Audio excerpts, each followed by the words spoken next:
Hoje é sexta-feira, dia 12 de novembro de 2021, e faremos um estudo adicional do nosso tema principal da semana, que foi Lei e Graça.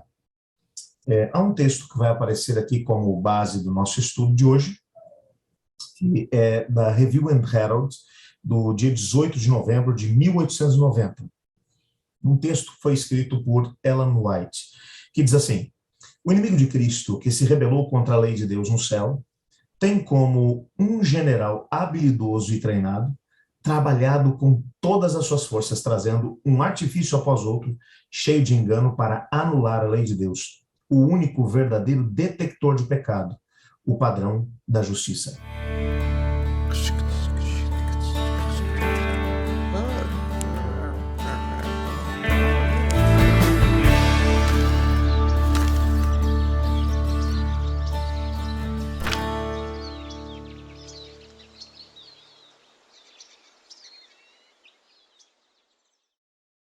Existe um princípio que deve fazer com que paremos para poder pensar na autoridade que Deus tem para estabelecer leis, para poder mencionar aqueles seres que ele criou, qual é o caminho que eles devem seguir.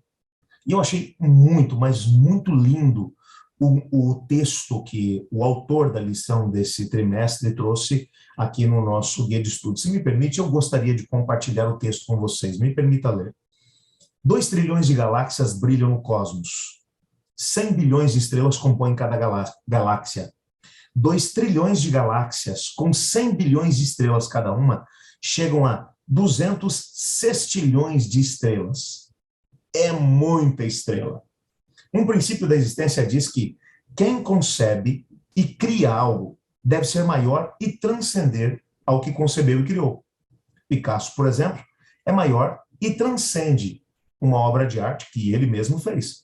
O Deus que concebeu e criou o nosso cosmos é maior que o cosmos e também transcende.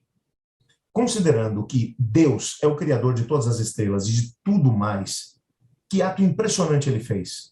O Senhor se diminuiu, tornou-se um bebê indefeso, viveu uma vida sem pecado e morreu na cruz, suportando a punição pelos nossos pecados e nossa maldade, para que pudéssemos ter a promessa da vida eterna.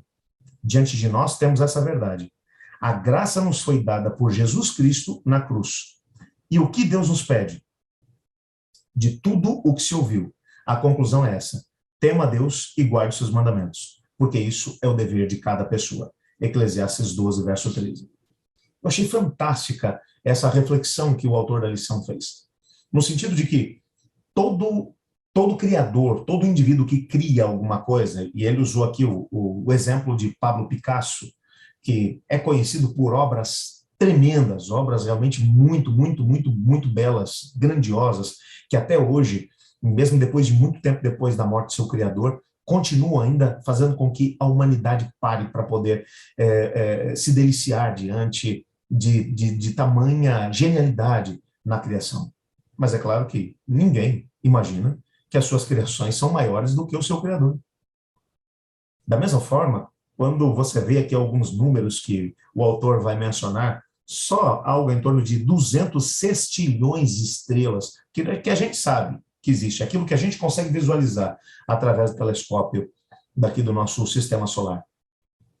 A gente sabe que tem tanto, mas tanta estrela. Imagina o tamanho desse Deus que criou isso tudo.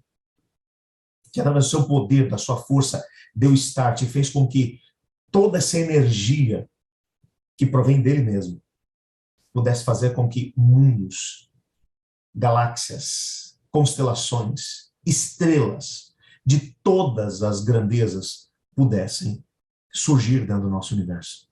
O que seríamos nós? O que seria o nosso planeta diante disso tudo?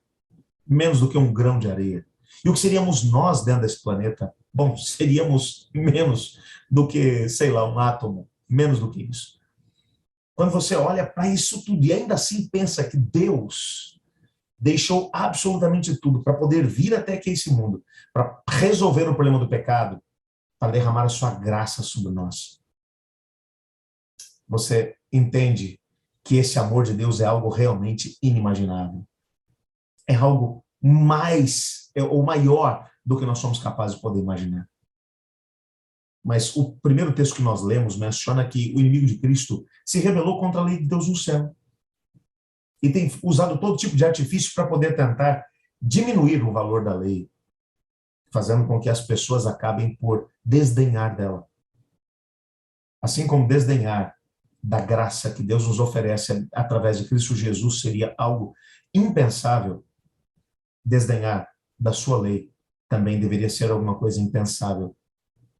Nessa semana tivemos a oportunidade de entender que a graça de Deus é o que nos salva.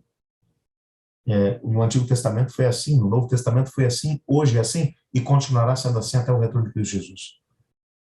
Mas, ao mesmo tempo, uma vez que fomos salvos pela graça, Deus agora, para nos manter livres, Ele nos oferece a oportunidade da sua lei.